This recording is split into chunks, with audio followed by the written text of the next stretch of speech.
안녕하세요. 발라드 동물병원 양승영입니다. 안녕하세요. 도드람 동물병원의 김정희 수의사입니다. 오늘은 특별 게스트를 모셨습니다. 제가 존경하는 선배 수의사님, 아이피드 동물병원의 김무열 원장님입니다. 아유, 감사합니다. 안녕하십니까. 아이피드 동물병원 김무열입니다. 오늘은 김무열 원장님과 함께 농장의 자돈사 직원에게 도움이 되고자 자돈사의 다양한 것들에 대해서 한번 이야기를 해보겠습니다. 오늘은 자돈사와 관련되어서 농장에서 궁금한 것들에 대해 두 분 수의사님께 편하게 질문을 드리도록 하겠습니다. 첫 번째로 농장에서 목표를 가지려면 그 차이를 파악해서 개선을 해야 되잖아요. 네. 농장마다 현재 성적, 시설 환경이 달라서 목표가 조금씩 다를 수 있는데요. 이 농장에서 자돈사의 폐사 목표는 어느 정도 가져가는 게 맞는 건가요, 원장님? 예, 저는 개인적으로 전입 두수 대비 전출 두수를 기준으로 할 때 폐사 3% 이내로 관리가 돼야 된다고 생각을 합니다. 김정희 수의사님은 어떻게 생각을 하시나요? 네, 농장마다 자돈 폐사율을 얘기하는 게 조금씩 다를 수가 있는데요. 어떤 농장은 자돈 전체 사육두수 대비 월별 폐사로 기록을 하는 농장도 있고요. 또 어떤 농장은 자돈 전출두수 대비 전입두수 대비 전출두수가 몇 두로 되는지를 계산하는 농장들도 있습니다.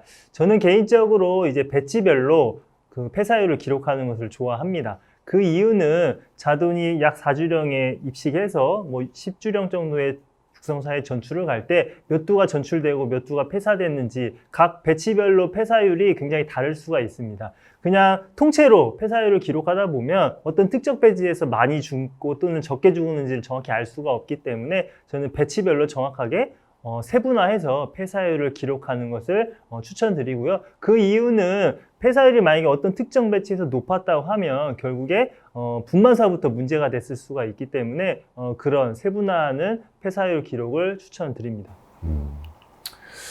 제가 담당하는 농장의 경우에는 이식 대비 월별 약 자돈사는 3% 정도, 비육 또는 2% 정도 해서 이후 육성률은 한 95% 목표를 가져가고, 모돈 200두 기준으로 하면 자돈사 경우에는 월 한 13에서 15두 정도 폐사가 나면 적당하다 보고요. 그 이상 나면 이제 어떻게든 개선하려고 노력을 합니다. 두 번째 질문인데, 농장에서 컨설팅을 하시다 보면 자돈사에 들어가고 자돈사의 어떤 것들을 많이 관찰하시잖아요. 보통 이제 어떤 것들 많이 관찰하시고, 그리고 또 두 번째는 이 관리자들이 또 어떤 부분에 대해서 주로 관찰했으면 좋은지 이에 대한 의견을 좀 듣고 싶습니다. 저는 자돈사에 처음 들어가 보면 일단은 환기가 어떻게 구조가 되어 있는지를 먼저 확인을 합니다. 물론 질병 중요하고 시설 중요하고 다 중요하지만 환기가 빼놓을 수 없는 자돈 폐사를 줄이는데 아주 중요한 역할을 한다라고 보기 때문에 입기가 어떤 식으로 돼 있고 배기가 어떤 식으로 이루어지고 그럼 그 입기와 배기 양을 일단 눈대중으로 확인을 해보고요. 그게 좀 잘못된 것 같다라고 하면 일단은 계산을 해드립니다. 농장주나 저 관리인한테. 그러면 그분들이 느끼세요. 내가 지금 얼마나 잘못하고 계신지를.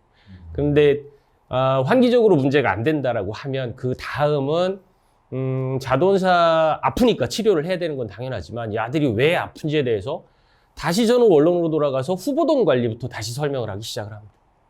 그럼 김정희 수의사님은 주로 어떤 거를 보시고 관리자들이 어떤 것을 봤으면 좋겠나요? 네, 저는 개인적으로 돼지는 당연하듯이 잘 먹고 잘 싸고 잘 자는 것이 굉장히 중요하고 그게 첫 번째라고 생각을 하고 있습니다. 그래서 자돈사에 제가 처음 들어가기 전에 만약에 자돈사에 어떤 창문이 존재한다고 하면 창문을 통해서 자돈들이 어떻게 놀고 있고 어떻게 사료를 먹고 있고 또 어떻게 퍼져서 자고 있는지를 먼저 유심히 관찰을 합니다. 만약에 창문이 없는 농장의 경우는 자돈사 문을 살짝 열어서 고개를 살짝 제가 넣고 이제 전체적으로 돼지의 상태를 관찰을 하는 것을 첫 번째로 하고 있고요. 그 다음에 자돈사를 들어가게 되면 박수를 치면서 시끄럽게 소리를 냅니다. 그러다 보면 이제 자돈들이 이제 놀라기도 하고 해서 막 활기를 띠고 이제 돌아다니게 되는데요.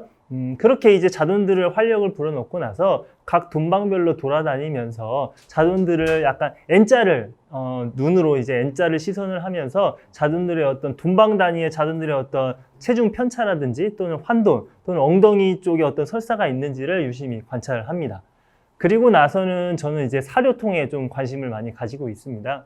왜냐하면 잘 먹으려면 사료가 잘 나와야 되기 때문인데요. 너무 작은 자돈들에게 사료통을 너무 작게 열어두어서 잘 안 나오게끔 하는 농장들도 있고요. 또는 반대로 굉장히 큰 자돈들은 살짝만 쳐도 사료가 나오는데 너무 이걸 크게 열어놔서 사료가 너무 허실이 되게끔 하는 농장들도 있습니다. 그래서 자돈들이 일령에 맞게 잘 나오는지 저는 반드시 이제 사료를 한 번씩 돌려가면서 양을 한번 체크하는 것을 권장을 드립니다.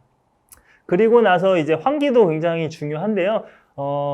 우리가 컨트롤 박스에서 현재 설정 온도라든지 현재 온도 또 온도 편차나 이런 최대 최저 환기량을 볼 수가 있습니다. 물론 그것도 굉장히 중요한데 절대적인 건 아니기 때문에 저는 실제로 자돈들이 얼마나 잘 먹고 잘 자는지 그거를 눈으로 보는 것을 훨씬 더 선호를 합니다. 그리고 이제 사료 같은 경우도 관리자들이 이제 귀찮아서 그냥 한 포대에 그냥 다 부어놓고 뭐 이틀 3일까지도 쓰는 농장들이 많이 있어요. 그렇게 되다 보면 섭취량을 제대로 확인할 수가 없습니다. 그래서 저는 개인적으로 사료빈에 번거롭더라도 하루에 2번씩 부어서 다 떨어지게끔 해서 이제 각 돈방별로 자돈들이 얼마나 잘 섭취를 하고 있는지 또는 섭취량이 점점 늘고 있는지를 확인하는 것을 권장하고 있습니다. 제 개인적인 생각은 농장이 문제가 있을 때나 없을 때나 좀 다르게 보는 것 같은데, 이 폐설이 높은 농장에는 폐설과 관련된 요소를 점검하고 뭐 수의사다 보니 이 환경이나 환기에 대해서 정확하게 모를 경우에는 이제 주로 항생제를 효율적으로 잘 활용한 방법들을 제안을 합니다. 두 번째는 농장에 폐사가 없는 안정적인 경우에는 농장의 비용을 줄이기 위한 사료 프로그램이 잘 되어 있는지를 확인을 합니다.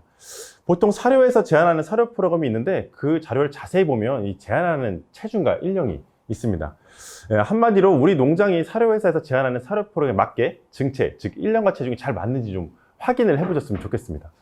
이 자돈사에 가면 기본적으로 층아리가 있기 때문에 이 중간 크기의 자돈을 체중을 샘플링하면 이 농장의 증체가 잘 이루어지는지 확인할 수가 있습니다. 그래서 첫 번째는 가끔씩 이 자돈의 체중을 좀 측정을 해봤으면 좋겠고요. 제가 관리하고 있는 5개 농장을 한번 비교해 봤는데 비육 두당 사료비가 대략 15만 원 정도면 보통 한 2, 3만 원 정도가 자돈 사료비가 되더라고요. 대략 산출했을 때. 네. 그래서 한 5개 농장을 실제 비교해 봤는데 이 데이터를 보면 농장마다 사료 프로그램이 또 다르고 자돈 사료비와 또 전체 출하당 사료비가 또 다릅니다. 또 여기서 볼 수 있는 거는 이 자돈 사료비가 적은 농장이 전체 농장 사료비도 적게 나오더라고요. 그래서 농장에서 이 자돈 사료비가 전체 농장 사료비에 영향을 미칠 수 있기 때문에 반드시 또 이 부분에 대해서도 관리할 필요가 있다고 생각이 됩니다. 그리고 이전에는 뭐 2호, 3호, 젖먹이 단계로 사료를 먹였지만 최근에는 가격도 저렴하고 뭐 3호와 젖먹이를 혼합한 스펙, 뭐 싱크, 점프 같은 사료들이 있어서 이런 제품을 적용해보면 농장에서 좀 비용을 줄이실 수 있을 거라고 생각이 듭니다. 여기서 주의해야 될 사항은 너무 저렴한 사료는 또 증차량이 떨어지고 자돈 폐사가 또 많이 발생될 수 있습니다. 무조건적인 저렴한 사료가 아니라 이 농장의 증체 상태, 질병 상태, 환경을 고려해서 이 사료 프로그램을 합리적으로 결정하시면 이 적은 비용으로도 좋은 자돈을 생산하실 수 있을 거라 생각이 됩니다. 한 가지 팁을 또 말씀을 드리자면 저는 이제 제가 운영하고 있는 농장이 자돈 생산 농장이다 보니까 자돈을 71년대에서 어떤 기업체에서 사갑니다. 그럴 때 킬로그램당 증체 비용이 플러스 마이너스 2,000원이에요. 예를 들어서 젖먹이를 너무 빨리 땡겨 먹여가지고 사료비를 아꼈습니다. 그런데 전출 체중이 28kg 기준인데 그보다 낮아져서 제가 받을 수 있는 인컴이 줄어요. 그런데 어떤 달에는 3호 사료를 많이 먹여서 전출 체중은 커졌는데 사료비가 많이 들어가죠. 이거를 합리적인 수준으로, 그래서 저희 농장의 대표이사가 항상 고민을 해요. 언제까지 먹일 거고 언제 바꿀 거냐.